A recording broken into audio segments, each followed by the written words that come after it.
The next segment is, are batteries useful with solar?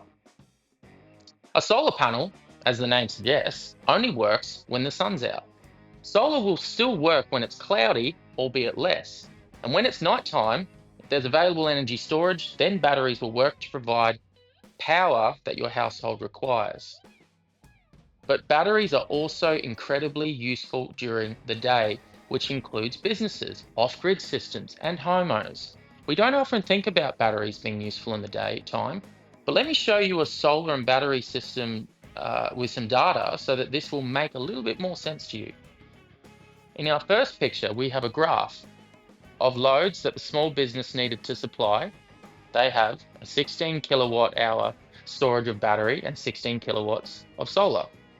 I had to go back from today's recording date, which is the 25th of the 1st, 25, to find a graph that was good enough with this PV curve. Now we can see that the sun rises midday and the sun sets. This was back, as you can see, at the 6th of January.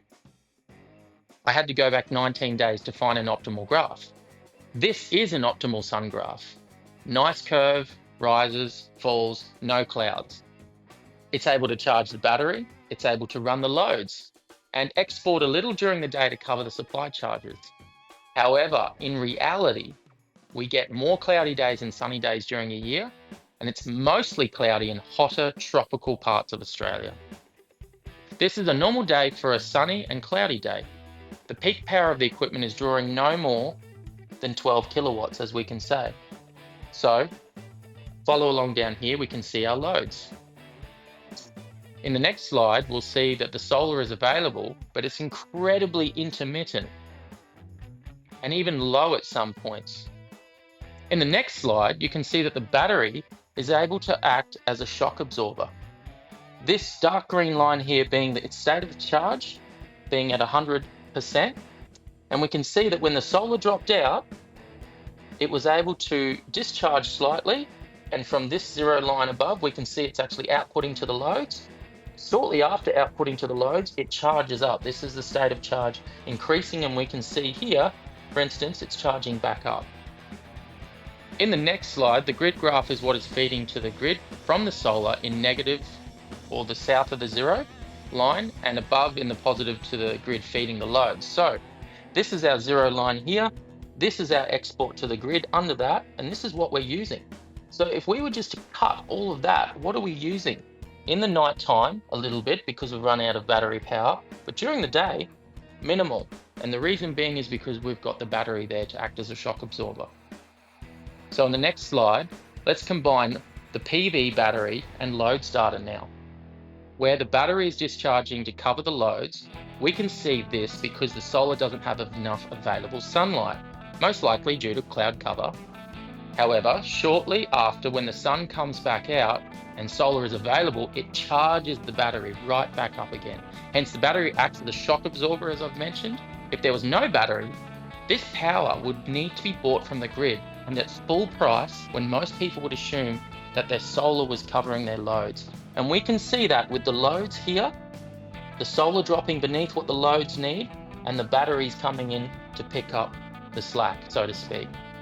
So now let's look at the final entire graph put together. We can see the solar is strong for some of the day, and this helps charge the battery.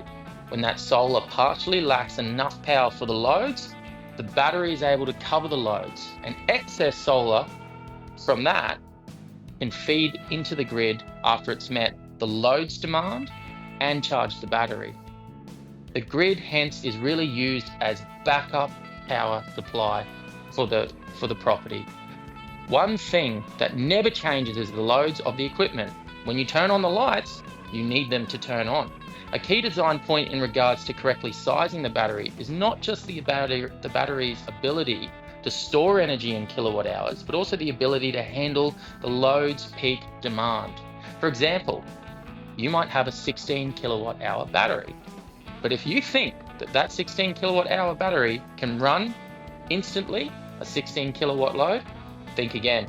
It won't be able to because its kilowatt output of the battery module, for this example, is 9.6 kilowatts max. Hence, we would need to increase the amount of batteries to meet the 16 kilowatt output that's required. Surging of pumps off-grid and other characteristics are all required to be considered when doing a battery design. This is where speaking to an expert solar and battery designer at Ozpack Solar is strongly recommended.